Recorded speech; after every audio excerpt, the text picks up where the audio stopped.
Bonjour. Si on demande à un élève ou à quelqu'un dans la rue de citer un mathématicien, en général, on entend toujours parler de Pythagore et de Thalès. Alors, je ne vais pas m'intéresser spécialement à Pythagore en tant que personnage de l'histoire, mais ce qu'on peut dire à propos du théorème de Pythagore, qui a quand même traversé l'histoire des mathématiques et qui continue. Alors, en particulier, il s'appelle théorème de Pythagore, c'est l'Antiquité grecque. Et pourtant, on trouve avant les Grecs, avec les Égyptiens, qui font la géométrie de façon assez différente de ce que faisaient les Grecs. Ce principe-là, qui est une corde à nœuds.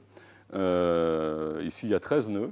Et avec les 13 nœuds, on peut mettre les deux nœuds des extrémités en contact pour faire une espèce de boucle ici. Et si on tend la ficelle avec ici 3 unités qui sont données par les nœuds, ici 4 unités aussi qui sont données par les nœuds, et bien, si on tend la ficelle, le troisième côté, avec 5 nœuds, fait l'hypoténuse finalement d'un triangle rectangle. Et donc, c'est une façon dont les Égyptiens faisaient sur le terrain pour marquer, disons, un angle droit, en utilisant donc un piqué ici, un piqué là, de façon à avoir à cet endroit-là un angle droit qui correspond au fait que ce triangle 3, 4, 5 est un triangle rectangle. Alors en fait, si on regarde ce que font ensuite les Grecs dans la géométrie grecque, pour eux, parler du carré de 3, du carré de 4 et du carré de 5, donc faire quelque chose qui dit que 3 au carré plus 4 au carré est égal à 5 au carré, c'est une version très très moderne. En fait, quand on énonce le théorème de Pythagore et qu'on annonce donc que dans un triangle rectangle, le carré de l'hypoténuse est égal à la somme des carrés des deux autres côtés, c'est parce que en fait, les Grecs construisent des carrés sur l'hypoténuse et sur les deux côtés de l'angle droit, et constatent que l'aire du carré construit sur l'hypoténuse est la somme des aires des deux carrés construits sur les côtés de l'angle droit. A priori, ça a une répercussion, disons, numérique. 3 au carré plus 4 au carré égale 5 au carré, c'est possible, mais en fait, c'est un carré de côté 3 plus un carré de côté 4 qu'on arrive à réarranger de façon finalement à former un carré de côté 5. Et donc, c'est ça le principe de la démonstration du théorème de Pythagore. Le théorème de Pythagore s'appelle Pythagore pour nous, il s'appelle sous différents noms suivant les différentes latitudes, les différents pays. Et on en trouve des traces, on va y revenir, mais on trouve des traces sur la tablette Plimpton, qui est donc une tablette babylonienne, Plimpton 322, qui est une tablette babylonienne qui remonte à il y a à peu près 4000 ans par rapport à nous.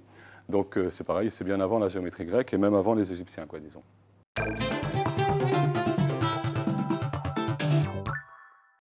Voilà quelques façons de démontrer, disons, le théorème de Pythagore.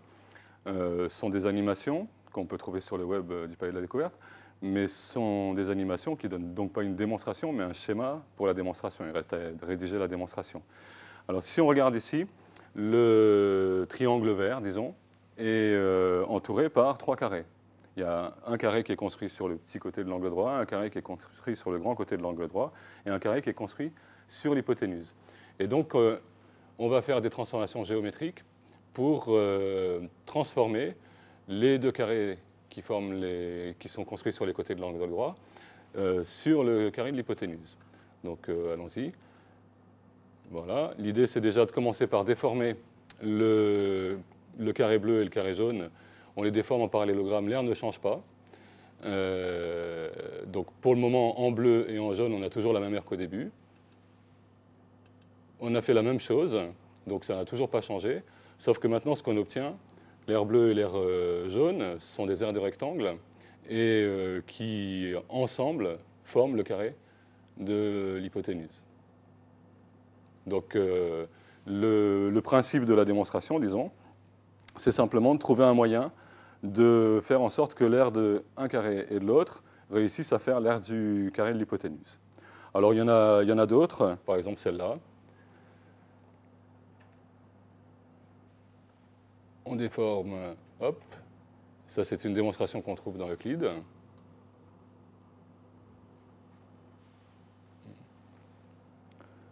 Donc ici l'idée c'est de couper le carré ici.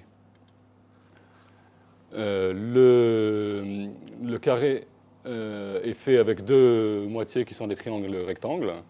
Le triangle rectangle a une certaine aire qui est base fois hauteur, donc quand on déplace le sommet ici, le triangle jaune a toujours la même aire que la moitié du carré. Donc, si on fait la même chose sur l'autre, eh ben, on aura 2 fois la moitié de l'un et de l'autre carré. Alors, ce que fait Euclide, c'est de faire tourner la partie jaune ici autour du sommet. Voilà, et de le ramener en demi-rectangle, donc en rectangle, et pareil de l'autre côté. Donc ça, c'est donc une deuxième démonstration, disons. Celle-là, c'est une démonstration par découpage. C'est quelque chose qu'on trouve dans la littérature chinoise.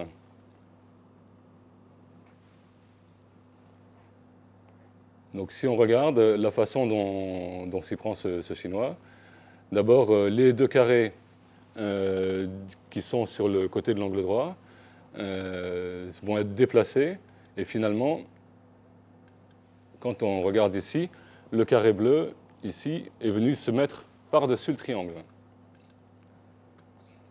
Donc le carré qui est construit sur un côté n'est pas forcément construit à l'extérieur, il peut être construit d'un côté ou de l'autre, de façon à réussir à faire les transformations géométriques ou les découpages correspondants.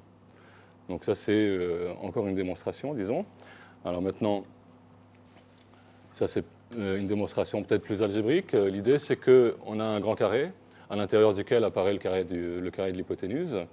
Ça reste à démontrer qu'effectivement, quand on place 4 triangles comme ici, un premier triangle ici dans un coin, un deuxième, un troisième, un quatrième, quand on place les 4 triangles comme ça, il reste à démontrer que ce qu'on fait, c'est bien un carré à l'extérieur, qu'on a bien un carré à l'intérieur, qui est bien un carré de côté C, de façon à pouvoir dire, à pouvoir faire les calculs, disons, de l'aire d'un triangle, de l'aire du carré central, pour finalement faire les simplifications qui permettent d'établir que A carré plus B carré est égal à AC carré. Donc voilà, ça c'est la suivante, qui utilise une homothétie, et qui est quelque chose qu'on pourrait faire presque avec n'importe quelle figure, pas forcément un triangle. La suivante.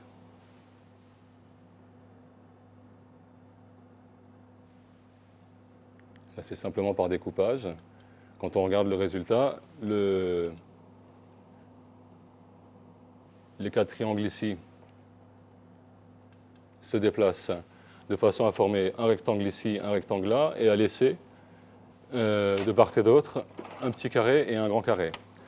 Ce qui reste par rapport aux 4 triangles est tantôt le carré de l'hypoténuse, tantôt les 2 petits carrés construits sur les côtés de l'angle droit.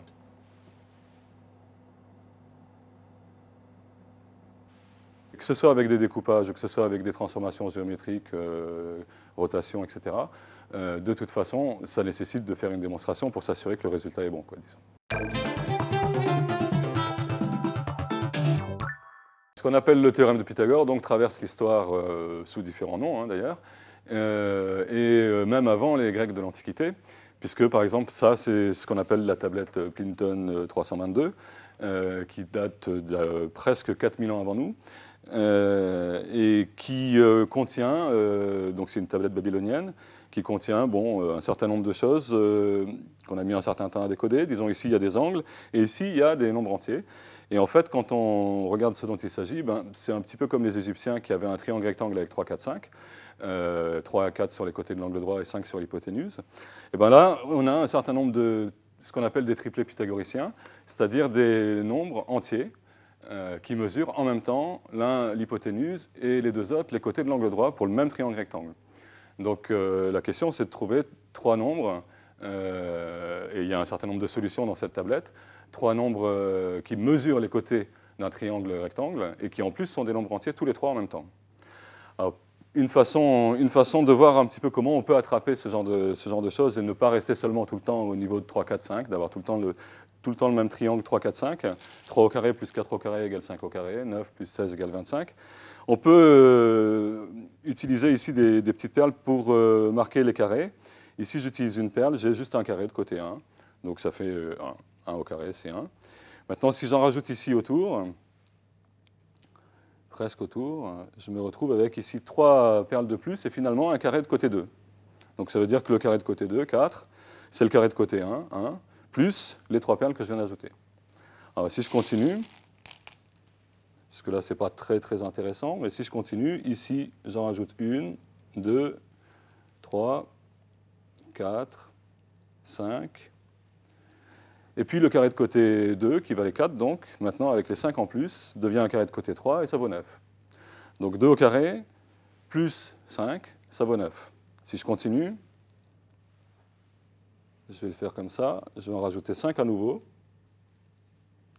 Et donc ça veut dire que j'ai reporté exactement la même chose que la fois d'avant.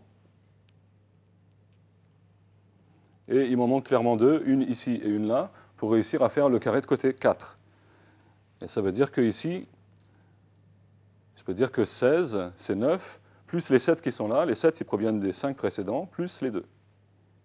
Et à chaque fois, je peux rajouter les perles. Je rajoute à nouveau la même quantité de perles. Et il m'en manquera une à chaque bout. Voilà, 4 ici. 5. 6. Si elle veut bien s'y mettre. 7. Et il m'en manque 2 ici, donc je passe de 7 à 9. C'est-à-dire que c'est l'impair suivant. Si on regarde, ici j'ai démarré avec 1, qui est le premier impair, ensuite 3, ensuite 5, 7, maintenant 9. À chaque fois, j'en rajoute 2, il m'en manque 2. Quand je reproduis exactement la même chose, il manque les 2 ici. Et si je regarde ce que j'ai obtenu ici, j'ai 4 au carré ici, plus 9 est égal à 5 au carré. C'est-à-dire que, comme d'habitude, le carré, ici, par exemple le carré de côté 3, plus l'impair correspondant, me donne le carré suivant de côté 4.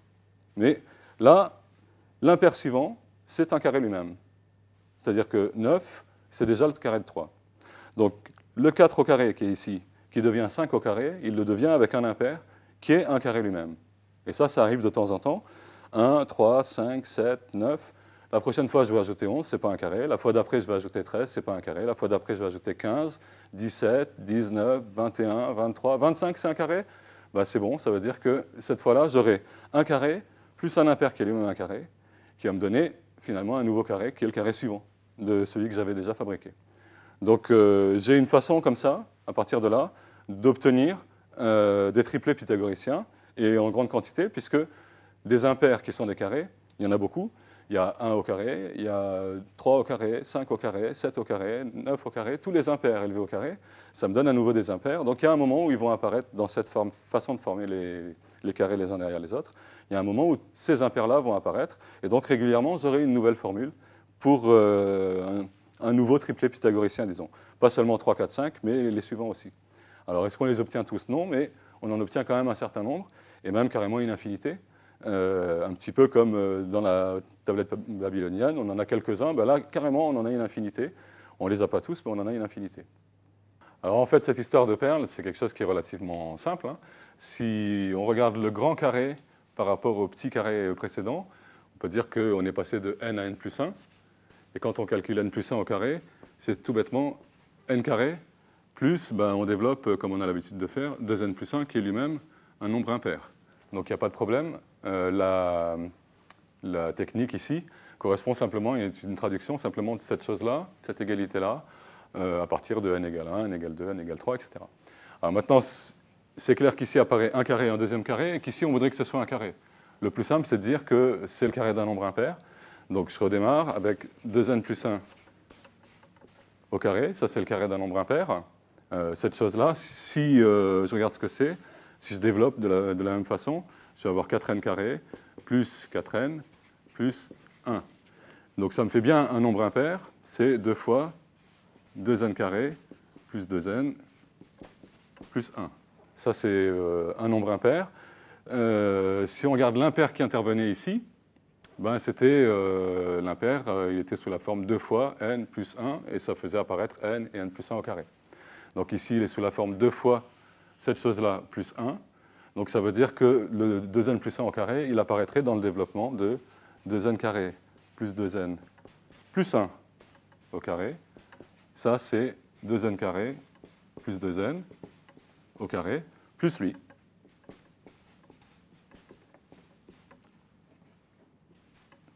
Et donc ici, j'ai bien un nombre entier élevé au carré égale un nombre entier élevé au carré plus un nombre entier élevé au carré.